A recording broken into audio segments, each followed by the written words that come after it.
அந்த டென்ஷன் ஆயிட்டான். நடா இவங்க சாக்கோ பார் விளையாடுறானுங்கன்ட்டு. சென்னையில எல்லாம் இதுல டென்ஷன்ல ஒரு அக்கா நிக்குது, தமிழிசை சவுந்தரராஜன்ட்டு. அது எல்லா இடத்துல போய் எட்ல அதுக்கு தாமரை மலர்ந்தே தீரும். தாமரை மலர் எங்க மலர்றது?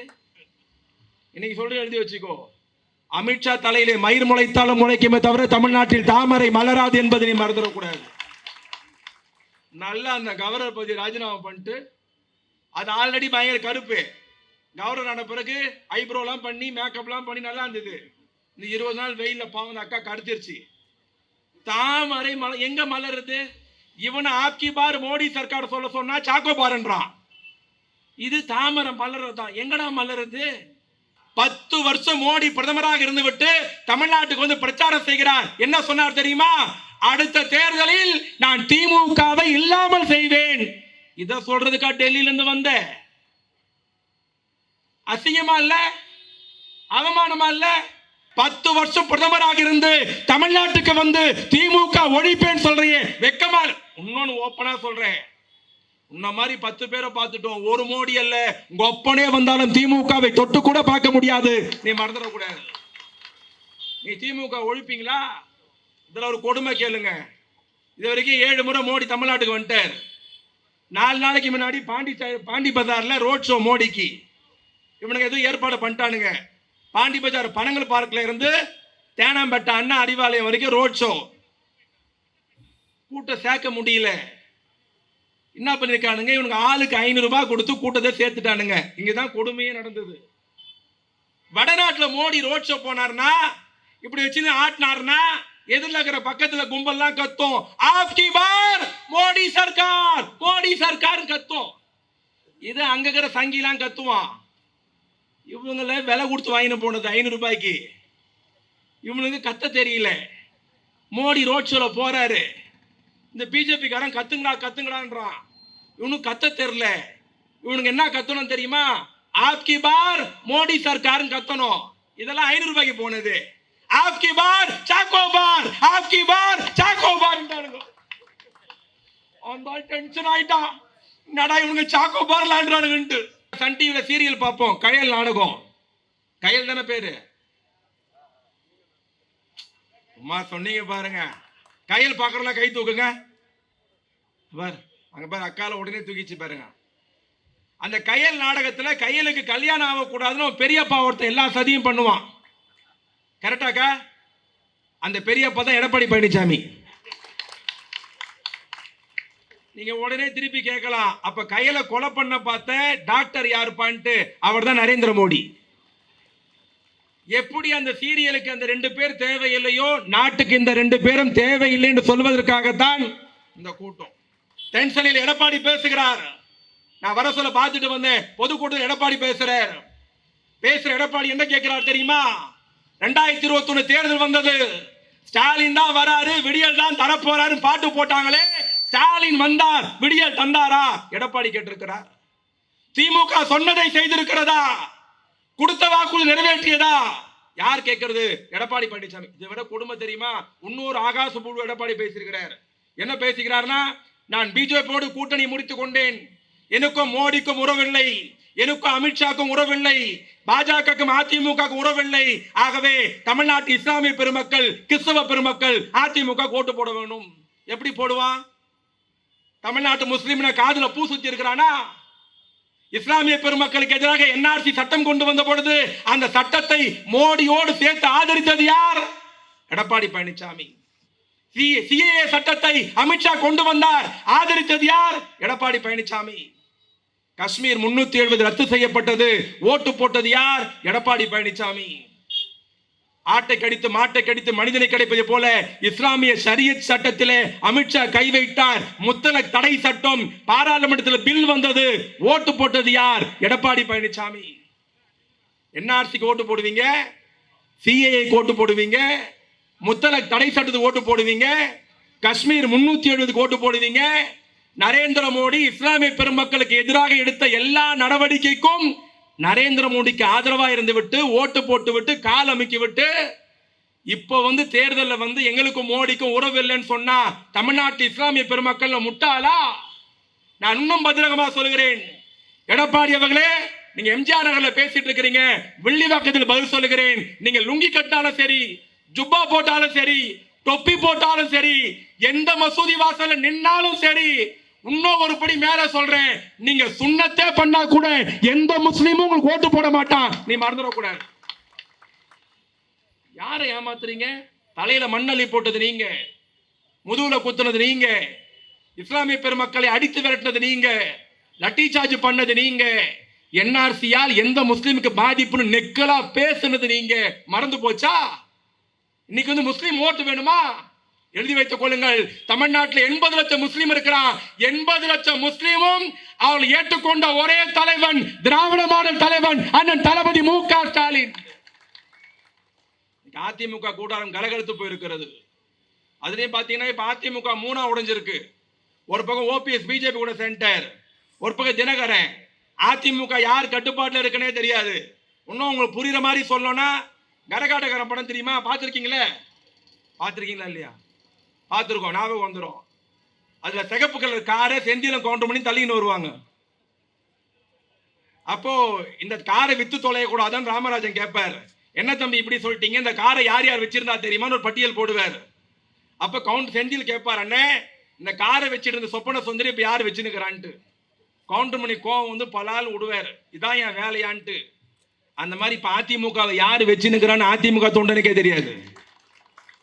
ஒரு இலை தினகரன் கிட்ட இருக்குது, ஒரு இலை ஓபிஎஸ் கிட்ட இருக்குது, பன்னீர் காம மட்டும் பூச்சி நிக்கிறாரு. அது ஒட்டுமா ஒட்டாதாலாம் தெரியாது. ஏய் என்ன வீரவசனம் பேசுனீங்கடா, ஒன்னு எழுதி வச்சுக்கோ. திமுகவை அழிப்பேன்னு சொன்னோன்னு அழிஞ்சு போயிருக்கிறான், கலைஞரை அழிப்பேன்னு சொன்னோன்னு அழிஞ்சு போயிருக்கிறான். இந்த கட்சி இவ்வளவு சின்னாபினமாய் நாய் கையில கிட்ட போற மாதிரி ஆனதுக்கு என்ன தெரியுமா காரணம்? என் தலைவன் செத்த போது அடக்க இடம் தர மாட்டேன்னு சொன்னீங்கல்ல. இன்னைக்கு அந்த கட்சி நிலைமை பாத்தீங்களா? யாரு கட்டுப்பாட்டுல இருக்குதுன்னே தெரியாது. அதிமுக இப்படி. சரி, இதுதான் இப்படின்னா டெல்லியில இருந்து ஒருத்தர் வந்துனுங்கிறாரு, தொடர்ந்து இன்னைக்கு 8வது முறை திருநெல்வேலியில் பேசினுங்கிறாரு. இவ்வளவு பேர் இருக்கிறோம். திமுக தேர்தல் அறிக்கை வெளியிட்டு இருக்கிறது. இந்தியா கூட்டணி வெற்றி பெற்று டெல்லியில ஆட்சி அமைத்தால், நாங்கள் ஆட்சிக்கு வந்தால், டெல்லியில ஆட்சியை பிடித்தால், வீட்டுக்கு பயன்படுத்துற ஒவ்வொரு சிலிண்டரையும் 500 ரூபாய்க்கு தருவோம். எவ்வளவுக்கு? 500 ரூபாய்க்கு.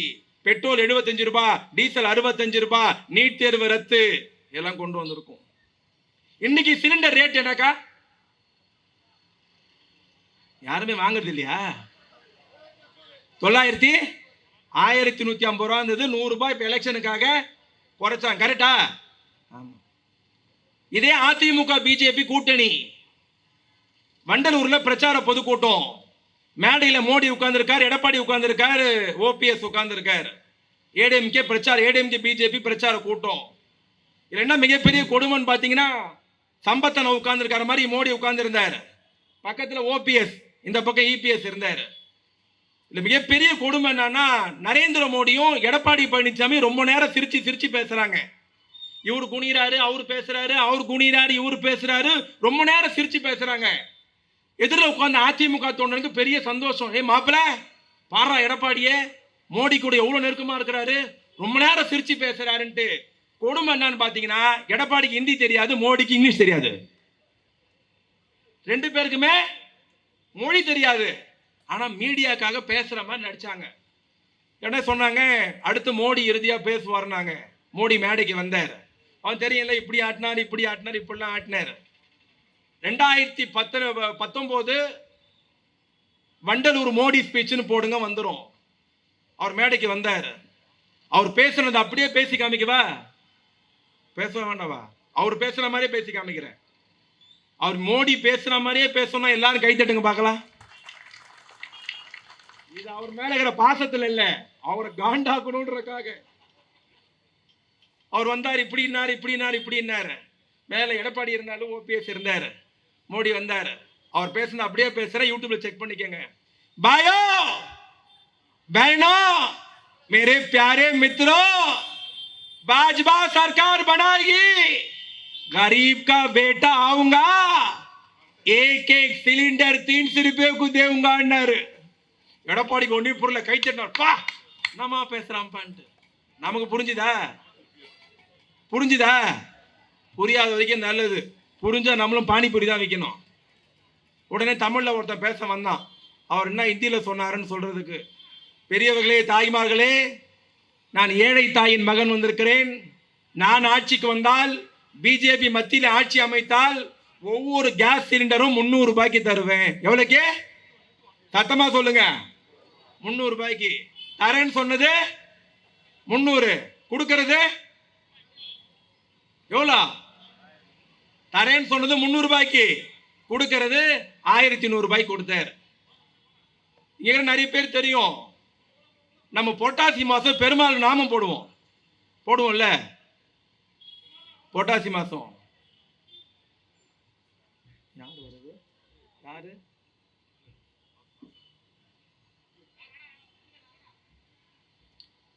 இந்த புரட்டாசி மாசம் நாமம் போடுவோம் போட மாசம். புரட்டாசி மாசம் பெருமாள் கும்பிடுறதுக்கு அந்த நாமம் போடுறது நம்ம குழந்தை குட்டி நல்லா இருக்கணும்ன்றக்காக புரட்டாசி மாசம் சனிக்கிழமை நாமம் போடுவோம்.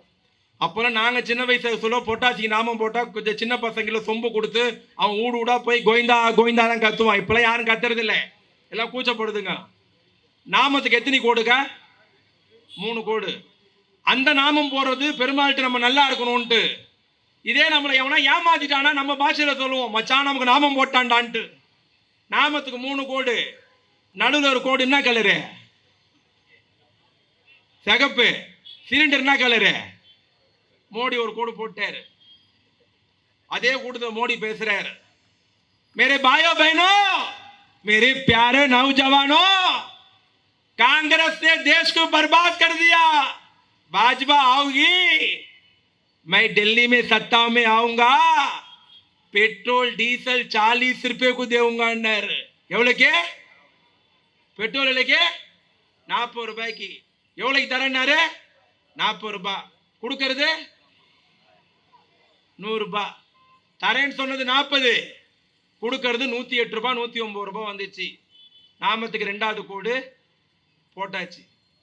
இப்போ 3வது கோடு தான் கொடுமையான கோடு. கேட்கறவன் கேனையன் தெரிஞ்சா கேஆர் விஜய் அக்கௌண்ட் இல்லை கேடிவி தெரியுதுன்னு வந்தால். இதே 2016 17 நினைக்கிறேன், நாங்கள் இங்கே இருக்கிற எல்லா நிர்வாகியும் தஞ்சாவூர் பை எலெக்ஷன்ல இருக்கிறோம். அப்போ டிவியில் 5 மணிக்கு ஒரு நியூஸ் வருது, என்னன்னா இரவு 8 மணிக்கு மோடி டிவியில் பேசுறார், எல்லாம் பாருங்கன்ட்டு. எங்களுக்கு அதிர்ச்சி, இவர் மைக்கில் தானே பேசுவார், ஏன் டிவியில் பேசுறாருன்ட்டு. ஏதோ நாட்டில் பெரிய விபத்து நடக்க போகுதுன்னு தெரியும், எல்லாரும் 8 மணிக்கு டிவி பார்த்தோம். கரெக்டாக 8 மணி ஆச்சு, டிவி சேனலில் மோடி வந்தார். ரொம்ப சோகமாக இருந்தார். அந்த வெள்ளைக்கலர் தாடி, சோகமா, எல்லாம் மறந்துருக்க மாட்டீங்க, ரொம்ப சோகமாக இருந்தார். அப்படியே மக்களை பார்க்க வந்தார். இந்த கரகாட்டக்கார படத்தில் கவுண்டமணி செந்தில பார்த்து சொல்லுவார், நீ எப்பப்போ எப்படி டைப்பாக மொழிப்பு எனக்கு தெரியும்டான்ட்டு. அது மாதிரி சோகமாக வந்தார். டிமானிட்டேஷன் நவம்பர் 8 2017 போடுங்க. சோகமாக வந்தவர் சொன்னார், அவர் சொல்றது அப்படியே சொல்றேன், भाइयों बहनों, मेरे प्यारे मित्रों, देश बचाऊंगा, आतंकवाद खत्म करूंगा, काला धंधा बाहर लेकर आऊंगा, 500,000 नहीं चलेंगे. मैरापो चिन्नो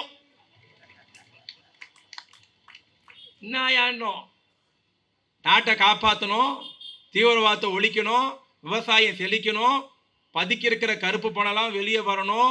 ஆகவே இன்னைக்கு நைட்டு 12 மணிலேருந்து 500,000 செல்லாதுன்னாரு. சொன்னாரா இல்லையா? நசிஞ்சு போயிட்டான் பாதி பேர், கொஞ்சம் பேர் காணாம போயிட்டான், தொழில் போச்சு, எல்லாமே போச்சு. அல்ல டிமானிட்டேஷன்ல கருப்பு பணம் வெளியே கொண்டு வரேன்னு சொன்னார். சொல்லிட்டு அதை விட கொடுமை மோடி சொன்னார், मेरे देशवासियों 40 दिन टाइम दो, 40 दिन में काला धंधा बाहर लेकर आऊंगा, एक के अकाउंट में 15 लाख डालूंगा. ஐயோ 5 லட்சம் போடுறாரா? எவ்வளோ? கருப்பு பணத்தை வெளியே கொண்டு வருவேன், மொத்த கருப்பு பணம் வெளியே வந்துச்சுன்னா ஒவ்வொருத்தருடைய அக்கௌண்ட்லயும் 5 லட்சம் போடுவேன்னு. எங்க வீட்டான சந்திராக்கான்னு ஒண்ணு, அது நேரா சொல்லிச்சு, தம்பி மோடி 5 லட்சம் போட்டார்னா எதிர் வீட்டு செல்வி வாங்க நானும் வாங்குவேன்ச்சு. அவன் புருஷன் போன வருஷம் செத்தே போயிட்டான், தாலியா அறந்துருச்சு. ஆனா நானக்குழா வாங்க முடியல. 3வது கோடு போட்டாச்சு. இப்போ நாம போட்டா என்ன சொல்லணும்? சத்தமா சொல்லுங்க, கோவிந்தா. மோடி ஆட்சிக்கு மயிரில் கூட டெபாசிட் வாங்க மாட்டானுங்க. என்னடா கதை இருக்கிறீங்கன்னா சிரிக்கிறது சொல்கிறோமா? இது பரவாயில்ல. நாங்கள் 2021 வெற்றியை நிற்க வச்சு ஒரு தேர்தல் அறிக்கை சொன்னோம். உதயசூரனுக்கு ஓட்டு போடுங்க. நாங்கள் கோட்டைக்கு போனால் ஒவ்வொரு ரேஷன் கார்டுக்கும் 1000 ரூபாய் தரணும் மாதம் மாதம். முதல்ல ஆட்சிக்கு வந்து 6 ஒரு வருஷம் கொடுக்க முடியல. கொரோனா 3 மாதம் வெள்ளம், ஒரு 15-18 மாதம் தரல. இந்த 15-18 மாதம் நாங்கள் 1000 ரூபாய் கொடுக்கல ரேஷன் கார்டுக்கு. இங்கே இருக்கிற ஜெயினோ, எங்கள் அக்கா அண்ணியோ, கவுன்சிலரோ, அட்டை செயலாளரோ, பகுதி செயலரோ, பகுதி நிர்வாகியோ, யார் எந்த நிகழ்ச்சிக்கு போனாலும், கல்யாணத்துக்கு போனாலும், காது குத்த போனாலும், ஏழை வீட்டுக்கு போனாலும் எங்கள் அக்காலாம் பார்த்து கேட்டது, எப்போ தருவீங்க? இப்போதானே கொரோனாக்கு 4000 கொடுத்தோன்னோ, அது கொரோனா கொடுத்தீங்க, இது எப்போ தருவீங்க? எங்க போனாலும் எப்போ தருவீங்க? இப்போதானமா பொங்கலுக்கு 1000 ரூபாய் கொடுத்தோம், அது பொங்கலுக்கு, இது எப்போ தருவீங்க? எப்போ தருவீங்க? இப்போதாம்மா பொம்பளை புள்ள படிக்கிறதுக்கு மாதம் 1000 ரூபாய் தரோம், அது என் பொண்ணுக்கு தரீங்க, எங்களுக்கு எப்போ தருவீங்க? இல்லைம்மா முதியோர் பென்ஷன் 1200 ரூபாய் ஆக்கிட்டோம், அது என் மாமியாருக்கு, எங்களுக்கு எப்போ தருவீங்கன்ட்டு. இந்த எப்போ தருவீங்க எப்போ தருவீங்கன்னு எங்களுக்கு கேட்டதோ இல்லையோ, கோட்டையில் ஆண்டு கொண்டிருக்கிற மகராசனு கேட்டது. செப்டம்பர் மாதம் 15ஆம் தேதி 1,05,00,000 குடும்பத்திற்கு 1000 ரூபாய் போட்டார். சொன்ன மாதிரி அவர் போட்டாரு. காலைல 7 மணிக்கு எங்கள் வீட்டுக்கு வரக்கா கவு தட்டுது. 7 மணிக்கெல்லாம் தூக்கத்தில் எழுந்து போய் என்னக்கான்னு கேட்டேன். உங்கள் தலைவர் ரொம்ப மோசம் இருந்துச்சு. காலைல 7 மணிக்கு இது சொல்றக்கா கவு தட்டினேன். என்ன விஷயம்னு, எல்லாருக்கும் 1000 ரூபாய் போட்டுக்கிறாரு, எனக்கு மட்டும் 400 ரூபாய் போட்டுக்கிறாருந்துச்சு. இது என்னடா வம்பா போச்சு, எல்லாருக்கும் 1000 ரூபாய்னா உனக்கு மட்டும் 400 ரூபாய் போடும், நீயே பேங்க் புக்கை பாருன்னா பேலன்ஸ் 400 ரூபாய் தான் இருந்தது. இதுக்கு பற்றி ஒன்றும் தெரியல. 10 மணிக்கு வாங்க இந்தியன் பேங்க்ல போய் கேட்குறேன் அப்படின்னு. கரெக்டாக அந்த அக்கா 10 மணிக்கு வந்துருச்சு. பேங்க் மேனேஜர்கிட்ட போனேன். ஐயா 1,05,00,000 பேருக்கு 1000 ரூபாய் போட்டுக்கிறாரு, அவ்வளோ பேருக்கு போட்டவர் இந்த அக்காக்கு ஏன் 400 ரூபாய் வந்துக்குதுன்னு. அந்த பேங்க் மேனேஜர் ரொம்ப திமிரு பிடிச்சவன். அந்த என்ன சொன்னா, தம்பி உங்க முதலமைச்சர் 1000 ரூபாய் தான் போட்டாரு, ஆனா மோடி 600 ரூபாய் எடுத்துக்கிறாருன்ட்டான். நீங்க புரியல என்ன? இப்ப பழைய மாதிரிலாம் கிடையாது. இப்ப சிஸ்டம்லாம் மாறி போச்சு. இப்பெல்லாம் ஒரு பேங்க் அக்கௌண்ட் ஓபன் பண்ணா 2000 ரூபாய் வேணும். பேங்க் அக்கௌண்ட்டை மெயின்டைன் பண்ணணும்னா 1000 ரூபாய் 2000 ரூபாய் வச்சிருக்கணும். இந்த அம்மா பேங்க் அக்கௌண்ட்டை மெயின்டைன் பண்ணல. ஒரு மாசத்துக்கு 60 ரூபாய் பெனால்டி. இந்த அம்மா 10 மாசம் மெயின்டைன் பண்ணல. 10, 60, 600 ரூபாய் மத்திய சர்க்கார் எடுத்துக்கிச்சு. மீதி 400 ரூபாய் இருக்குதுன்னா, ஐயோ அந்த அக்கா திட்டுச்சு பாரு மோடி, அசிங்கமா மண்ணவாரி போட்டு போச்சு. ஆனா இந்த செய்தி கூட தமிழ்நாட்டு முதலமைச்சருடைய காதுக்கு போகிறது. மினிமம் பேலன்ஸ் இல்லாம யாருக்கும் முழுசா 1000 ரூபாய் கிடைக்கலன்ட்டு அடுத்த மாசம் 1000 ரூபாய் போட சொல்ல என் தலைவன் சொன்னான், நான் போடுகிற 1000 ரூபாயில இருந்து ஒரு நயா பைசா கூட மத்திய சர்க்கார் எடுக்க கூடாதுன்னு சொன்ன முதலமைச்சர் தமிழ்நாட்டு முதலமைச்சர். பெரியவர்களை, தாய்மகளே, உங்களிடத்தை பணியோடு கேட்கிறோம். இந்த தொகுதி வெற்றி பெற்று விட்ட தொகுதி. ஏன் தேர்தல் பிரச்சாரம் செய்கிறோம், ஏன் தேர்தல் வேலை செய்கிறோம்னா, இந்த தொகுதியில் அண்ணன் தயாநிதி மாறன் 5 லட்சம் வாக்கு வித்தியாசத்தில் வெற்றி பெற்றார் என்ற செய்தி கழக தலைவருடைய காது கேட்க வேண்டும். இறுதியாக ஒரே ஒரு செய்தியை சொல்லிவிட்டு போகிறேன். நம் காதிலே பூ சுத்தி கொண்டிருக்கிறார் அமித்ஷாவும் நரேந்திர மோடியும். இன்னைக்கு பாஜகவின் கூடாரம் கலகலத்து போயிருக்கிறது. அதிமுக தோல்வியை ஒப்புக்கொண்டது. முதல்ல 400 இடத்துல ஜெயிப்பேன்னானுங்க. போன 15 நாளைக்கு முன்னாடி 300 இடமாச்சு. இன்னைக்கு வடநாட்டு ஊடகங்கள் சொல்ல ஆரம்பித்திருக்குது, பிஜேபி 200 கூட தாண்டாது கஷ்டம் வந்துட்டு இருக்கிறது. எழுதி வைத்துக் கொள்ளுங்கள். 96 அசாதாரணமான சூழ்நிலை. இந்தியாவின் பிரதமரை தீர்மானித்தது அண்ணா அறிவாலயத்தில் உட்கார்ந்து கொண்டு மறைந்த தலைவர் கலைஞர் தான் இந்தியாவின் பிரதமரை தீர்மானித்தார். 2024 நாடாளுமன்ற தேர்தல் முடிந்த பிறகு இந்தியாவின் பிரதமரை தீர்மானிக்க போகிறது செந்தமிழ்நாட்டை ஆண்டு கொண்டிருக்கிற திராவிட நாட்டின் தலைவன் அண்ணன் தளபதி. யாரை கை காட்டுகிறாரோ அவர்தான் இந்தியாவின் அடுத்த பிரதமர். நாட்டுக்கு உழைப்போம், இந்தியாவை மீட்போம், இந்தியாவை காப்போம், சங்கிகளை ஓட விடுவோம், பாசிசத்தை வேறறுப்போம், நாட்டு மக்களை பாதுகாப்போம், உதயசூரனுக்கு வாக்களிப்போம், அண்ணன் தயாநிதி மாறனை டெல்லிக்கு அனுப்பி சொல்லி நல்ல வாய்ப்பு நன்றி தெரிவித்து விடைபெறுகிறேன். நன்றி, வணக்கம்.